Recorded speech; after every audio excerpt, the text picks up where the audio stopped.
picking up where we left off. So we had the class a month ago where we held positions of the Surya Namaskar, especially the odd positions, the inhale positions throughout the Surya Namaskar, noticing when you're doing Ekam and Trini and Sapta especially, there's this opportunity to notice the patterning, to have the shoulder girdle kind of hunched. And we worked on side body integration, acromion process, awareness of the shoulder blade position, and some spaciousness in the clavicle, right? So that in Ekam, the shoulder girdle is really stable. Especially in Trini position, in the Surya Namaskar, there's this opportunity to notice if you're bearing load like this and to get all those principles in place. So, scapulae, acromion process,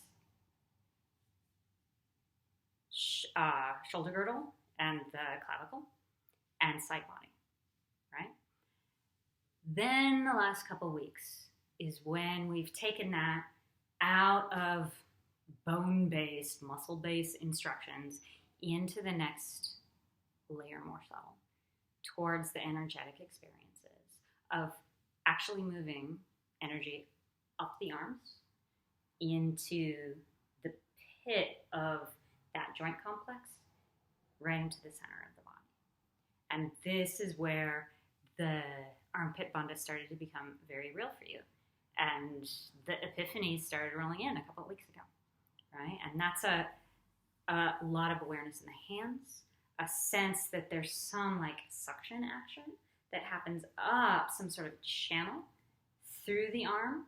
There's the ability now, from a not purely physical standpoint, to feel there's a movement of energy up the joint into the center.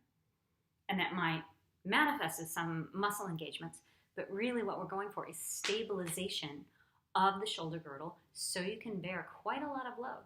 Long run, you can do, arm balances, handstands, or whatever, without these old, pretty dysfunctional patterns trying to rescue you when there's added weight on the system.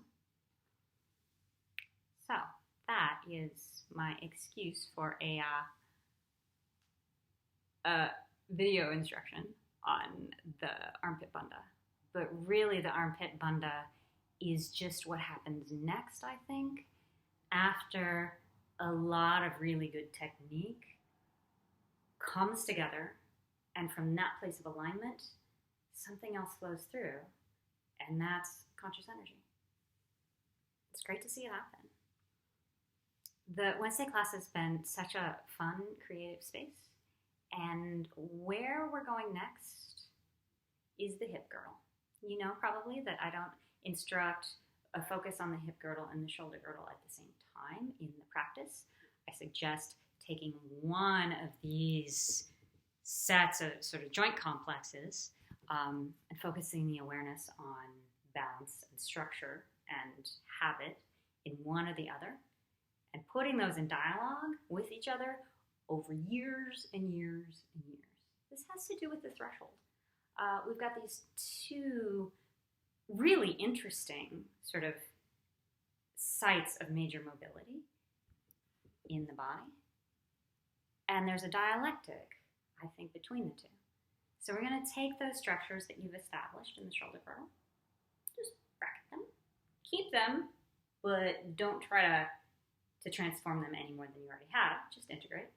And we're going to move down to this zone and do a little bit more on the psoas, and especially on the underlying habit.